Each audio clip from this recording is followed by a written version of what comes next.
यह कहानी रामपुर नामक एक गांव की है, जहां पर शीतल नाम की एक लड़की रहती थी। उसके माता पिता गरीब थे, परंतु उसके माता पिता ने बहुत ही मेहनत और लगन से कमाए हुए अपनी जमा पूंजी से उसका दाखिला एक बड़े स्कूल में करवाया था। पढ़ने में शीतल बहुत ही अच्छी थी और अक्सर वह अच्छे अंकों से पास हुआ करती थी। शीतल रंग में थोड़ी सांवली भी थी और अब तो उसके मुंह पर कुछ दाने भी आ गए थे, जिससे वह पहले से थोड़ा कम सुंदर दिखती थी। पर शीतल को उतनी फिक्र नहीं थी। ऐसे ही दिन पर दिन बीतते गए और उसका मुंह पहले जैसा सुंदर नहीं हो पाया। एक तो रंग सांवला, ऊपर से मुंह पर दाने। शीतल अक्सर इस बात से बहुत उदास हो जाती थी और खुद को इस बात के लिए कोसती थी। और उसकी अन्य कक्षा के मित्र और सहेलियां अब उससे दूर ही रहा करती थी। शीतल को भी कहीं न कहीं यह बात पता थी कि ऐसा व्यवहार उसे इसलिए दिख रहा है क्योंकि अब वह थोड़ी सी भद्दी दिखती है। उसकी क्लास के कई दोस्तों ने उसे कहा कि वह अपना चेहरा डॉक्टर या ब्यूटिशियन को दिखाकर इसका इलाज करवा ले और वह पहले जैसी सुंदर हो जाए। परंतु शीतल ठहरी एक गरीब लड़की। उसके माता पिता के पास इतने पैसे नहीं थे कि वह उसका इलाज करवा सके। उसके माता पिता जो भी कमाते थे वो शीतल की पढ़ाई और ट्यूशन फीस देने में चला जाता था और घर का खर्चा भी बड़ी मुश्किल से चलता था। ऐसे ही दिन पर दिन बीतते गए और शीतल ने अपनी 10वीं कक्षा भी पार कर ली। अब उसका दाखिला 11वीं कक्षा में होना था। तभी उसकी क्लास में एक रोहन नाम का लड़का दाखिला करवाता है। रोहन दिखने में बहुत ही सुंदर था तथा उसके बात करने का लहजा बहुत ही अच्छा था। शीतल ने जब रोहन को देखा तो उसे वह बहुत ही सुंदर लगा, परंतु शीतल ठहरी एक लड़की। उसने कुछ ना बोला और दिन पर दिन बीतते गए। क्योंकि दोनों ही एक कक्षा में पढ़ते थे तो अक्सर मुलाकात और बातें होती रहती थी। दिन पर दिन बीतते गए। शीतल को अब रोहन से प्यार होने लगा था। रोहन बस शीतल के साथ इसलिए दोस्ती रखता था ताकि शीतल के द्वारा उसका काम हो पाए। अक्सर अब शीतल रोहन की यादों में खोई रहा करती थी और उसकी एक सहेली जिसका नाम हेमा था, जो कि दिखने में बहुत सुंदर थी, वो शीतल से पूछती है कि तुम किस ख्यालों में खोई हुई हो? अक्सर तुम बदली बदली नजर आती हो। वह उसे बताती है कि वह रोहन से प्यार करती है।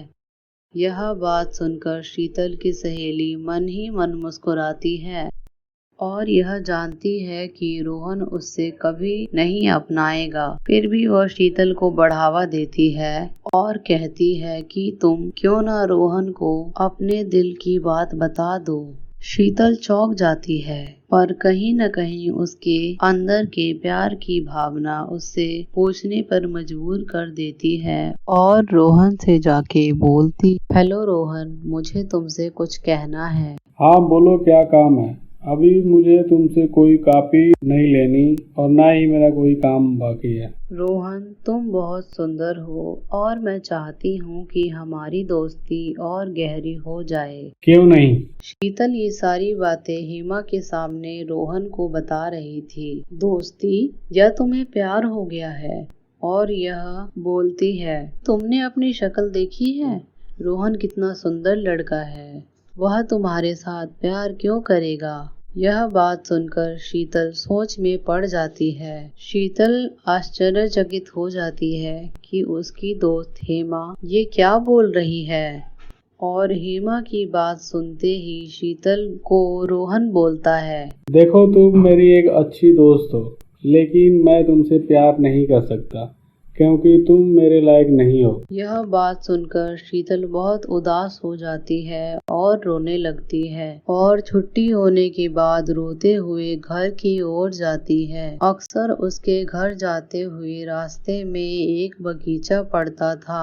शीतल उस बगीचे में जाती है और एक पीपल के पेड़ के नीचे बैठकर रोने लगती है और वह वहां बहुत देर तक रो रही होती है, जिसके कारण उसे रोता हुआ देखकर पेड़ बहुत उदास हो जाता है और वह उससे एक आवाज में पूछता है, क्या हुआ, तुम क्यों रो रही हो? शीतल उसे सारी बात बताती है और इस बात पर पेड़ को भी बहुत बुरा लगता है। पेड़ उसे एक जादुई क्रीम देता है।